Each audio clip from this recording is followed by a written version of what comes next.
you know, where this ship goes up and down on the currents of the ocean, but you're able to roll with it, or being on one foot and you're able to maintain balance. In the reverse position, it says there may be less access to that. It emphasizes the lower sides of the card, which is feeling off balance, feeling like you've got too many balls in the air, feeling like you're on one foot, that things are on shaky ground, that you're pulled to polar opposites. So it's telling me, Virgo, at the beginning of November, you're feeling a little bit off balance with something. And with Nine of Swords showing up in the reverse position too, it's saying that there may be a little bit of overthinking or worry. This card, Nine of Swords, can be about anxiety, you know, keep staying up at night, insomnia. Just swords represent the mental element. They represent thoughts. And this card is often too many thoughts, too much thinking that causes this tension, this anxiety. You may not be realizing, because it's in the reverse position, that something is really causing you this stress, this mental stress, this anxiety or tension. I'm also seeing Devil here, which often can represent believing in things that aren't real.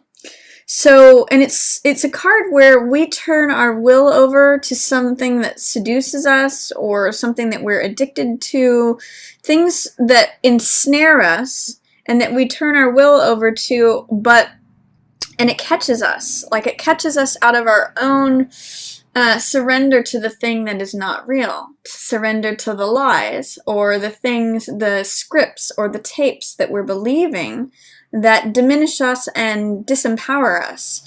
So when I see Devil come up, it can, on the high side, it can mean passion, it can mean feeling totally consumed with something, but surrounded by this Two of Coins feeling off balance and this Nine of Swords overthinking, tension, worry, anxiety, the sense that I'm getting is that you may be giving into some of your passions, some of your addictions, some of the things that seduce you and then keep you confined.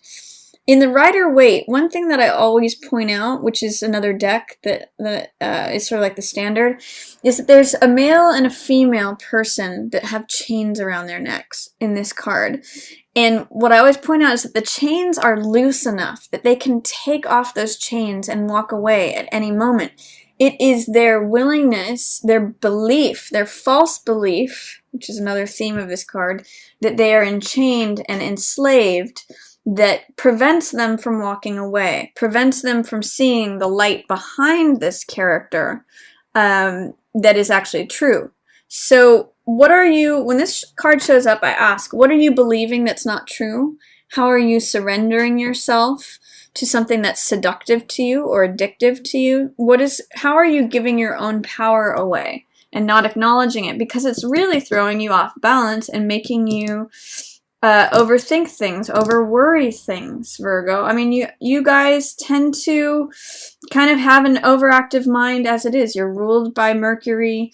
It is a mental, even though you're a grounded card, your mind can sometimes have a mind of its own. And you are able to, one of your strengths, Virgo, is able to see the fine details on something, have very critical, analytical thinking. But when you go into Nine of Swords overdrive, it's kind of like, there's too many swords flying through the air. You need to rein it in. Having a couple thoughts about things, thinking things over is one thing, but making mountains out of molehills, it's just giving you this mental anxiety. I'm almost getting like, it's kind of like this electric shock, too much air energy, too much thought, too much, it can give you insomnia or keep you up at night. So what I'd like you to do, or what I'd encourage you and invite you to do, is confront this character head on. What are you giving your power away to? What is seductive to you or addictive? Or what is a false belief that you keep giving into?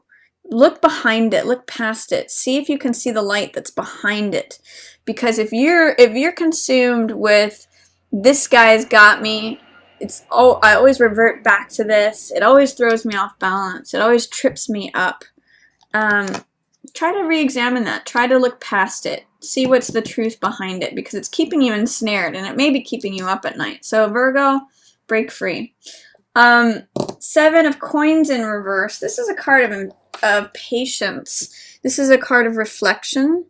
consideration, assessment, considering whether what you're planting is yielding the fruit that you want it to.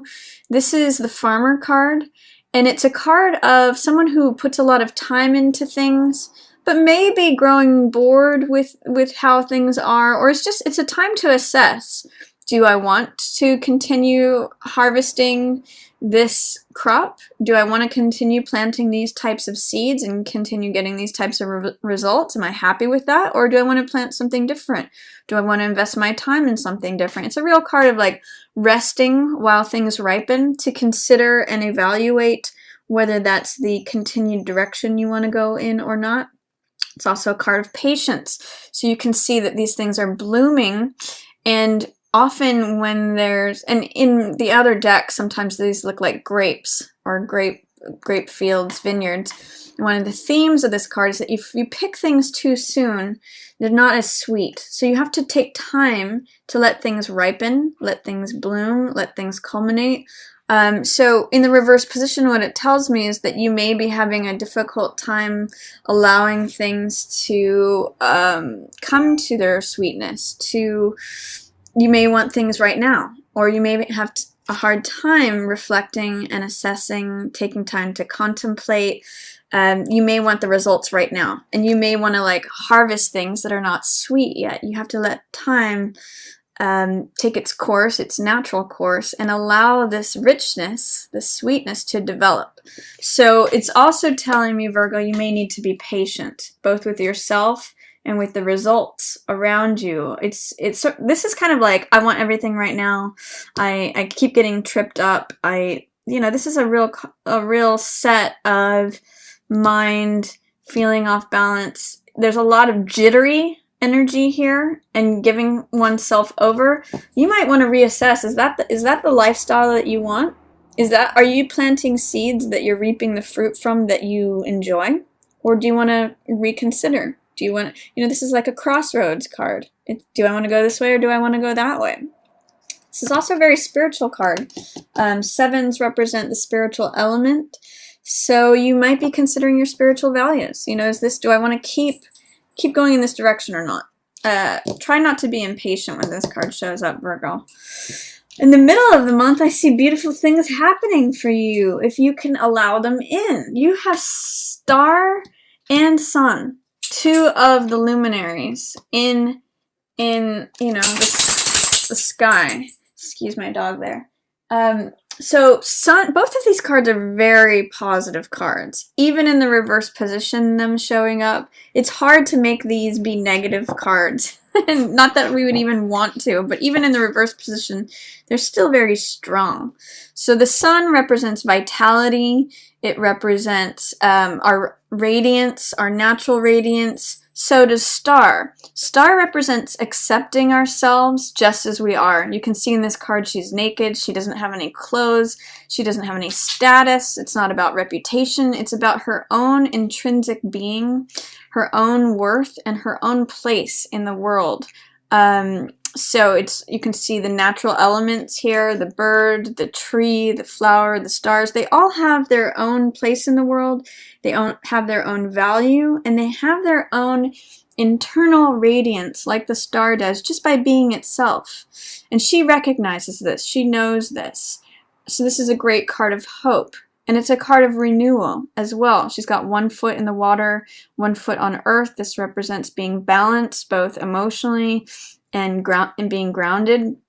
This is acknowledging your own place in the world. So Virgo, with this card in the reverse position, is there a way that you have resistance, doubt, or fear to acknowledging your own self-worth, acknowledging hope, acknowledging your own place in the world? This is showing up for you, but in the reverse position, it's saying that you're having a hard time seeing it or accessing it or allowing it. There may be doubt or fear or some way of it being in shadow. Same with Sun.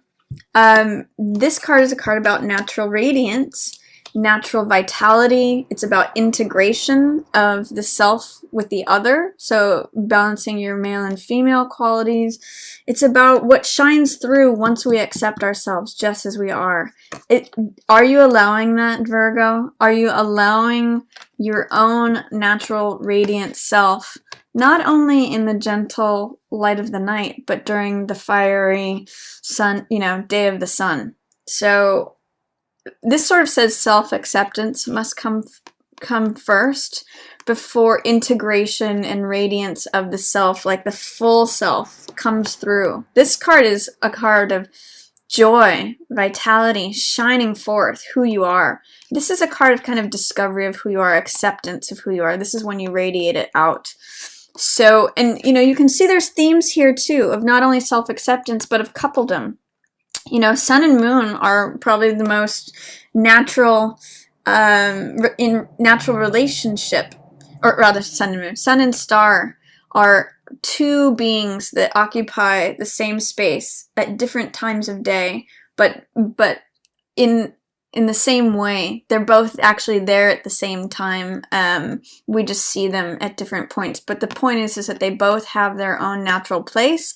They both shine this light out. So how are you resisting or not allowing your own light to shine? How are you doubting that? How are you holding that in check? It's here. It wants to be here, Virgo. It wants to, and it's almost like the antithesis of this. It's not turning yourself over to anything. It's not being seduced. It's not falling into addiction. It's not giving yourself away to something else or denial of the self. This is you getting to be you, first gently and then in a radiant, profound, vital way. How are you blocking that? Are you allowing that to come through?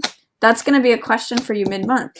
And it's also, look at how the themes of these cards, it's really funny. You've got Sun, Queen of Wands in reverse, and then Six of Wands. This is triumph, success, reputation. This is the person who comes in on the white horse, the rescuer, the guy who has, victory laurels and wreaths. He's the guy that everyone salutes and in some ways bows down to and says, you're the guy. This is Superman or Superwoman. This is the person who's in a place of achievement, victory, and triumph. What's blocking that, Virgo? I mean, look at the themes of these two cards. Look at the sunflowers. That's actually, for some reason, I do associate sunflower with Virgo because it is it is a plant from the end of summer. It's like the harvest. It's when it's this radiant thing. And we've got Queen of Rods, who is confident, who is bold, who is radiant, just like the sun. She's a fire card. So this is all about you shining forth yourself, Virgo. Sometimes, Queen of Rods can represent a fire sign like Leo, Aries, or Sagittarius. So it could be someone who is a fire sign or holds that archetype of Queen of Rods. But the real sense I'm getting for you, Virgo, is what is blocking your radiance? What are you holding back from the world? What are you not sharing? What are you feeling unconfident about? Or not shining forth your own light because it really wants to come out. This is you. Look at all these sunflowers. Middle of November, Virgo, if you can work on your self-acceptance, your hope, you're recognizing your own intrinsic value and your own place in the world, getting there with yourself first, and then radiating that out to the world. Showing up, being joyful, being you, getting to just shine like the sun, then that can lead you to more confidence, more just feeling at home in your own skin, feeling fiery, feeling vital, feeling like, I'm in control of my life. I have my own authority. I am this confident, bold, witty, attractive, intelligent person. I mean, it leads to this victory, status, reputation, the person who saves the day, the person who wins, the person who everyone recognizes as the person, the man or the woman. So, interesting timeline here for you in the middle of the month, Virgo. Self-acceptance, radiance of the self, confidence, boldness, acknowledgement of the self-sovereignty, and then everyone else recognizes it too. It has to start with you though, Virgo. Go into this hope and this insight of the star. In fact, go out at night and look up at the stars if that's what it will take for you to connect with your own self. Aside from any reputation, aside from any any need for anything, you know, acknowledgement from the outer world. This is you acknowledging yourself internally. It's really funny, actually, too, that in some ways these two are opposites, but yet one leads to the other. This one doesn't care what the outer world thinks. This is about internal value. It takes the recognition of the internal value to get to the external recognition. You know, this is the guy who's wearing all the garb of the military, of the person who's got, you know, the plumed helmet, the victor, the white horse, you know, this is up on display. This one is, you know, out in the center of the square. This one, it's very quiet. It's very solitary. It's very just self-focused. So they're almost opposites, but one leads to the other. So start here, Virgo. You need to have that insight, your own recognition of your intrinsic worth, your intrinsic value, your own place in the universe. So that'll be an interesting theme for you mid-November, Virgo. So work on that. See if you can allow your own radiance to shine through. That's what I'm really getting for you. Then towards the end of the month, if you may be feeling, there is some heartbreak here. There is some disappointment. There is some way, there is Three of Swords is, this card depicts heartbreak, betrayal, disappointment, sadness. There's something that's heavy on your heart, and it's throwing you off balance, Virgo. This is Temperance, which represents calmness, serenity, taking the middle path, compromising, moderation, peace. With this in the reverse position, there is a way in which your peace is being knocked off balance. It's echoing this card. You know, in both of these cards, we see an element of trying to balance these two forces. In this case, it's a real, you can see the dynamic where it's pulled between the two. They're tied together, but they're opposite. In this one, there's a graduation of that where it's combining of the two elements, pouring back and forth, so they become a new element. It's a synthesis card. It's a creation of new things through balancing of opposites.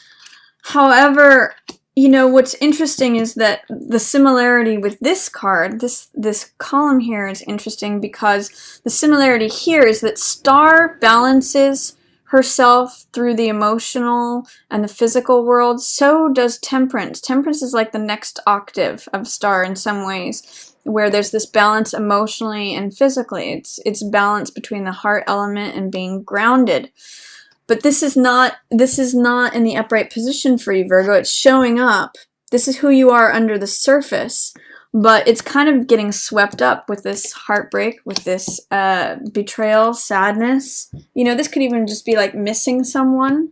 This could be separation from your lover or partner. Two of Cups in reverse means that the relationship, the exchange of hearts, is in ways not getting to express itself fully.